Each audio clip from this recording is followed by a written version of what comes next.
War clouds loom on the horizon. Again, unrestrained aggression is to engulf this nation. Again, the immediate challenge of survival. Men in uniform. Men and women to make the uniforms. Machinists to make the guns and ammunition. Auto workers to produce the jeeps and trucks. To build the ships and tanks.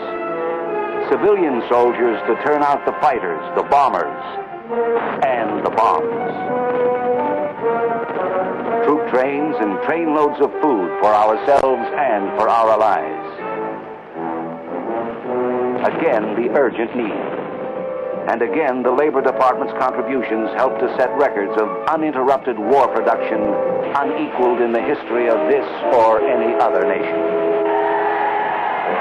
Victory achieved, the nation once again faces the inevitable cycle of boom and bust.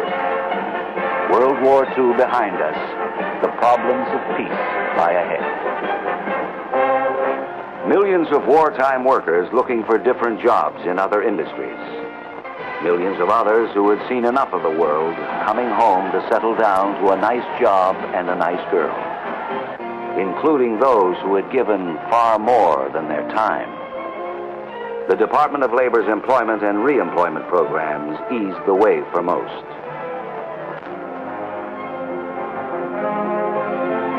Making a new world, even a peaceful one, can be painful too. For almost 5 years, American workers kept their pledge not to strike while wartime profits soared. Now the balance began to right itself. The department's mediation service had the busiest year in its history. Wage and price controls come off, and the department's consumer price index, the cost of living, goes into a vertical climb. 1949, the first of 4 post-war recessions, reopens the question of unemployment, a word seldom heard in a decade. At a time when employment reaches 60 million, a figure once ridiculed as visionary. Unemployment is heard again at a time when the Department of Labor, shorn of its immediate post-war duties, loses many of its long-time helpful functions as well. Once again, crisis restores them. It is increasingly apparent that crisis and challenge are parts of the continuing price of growth.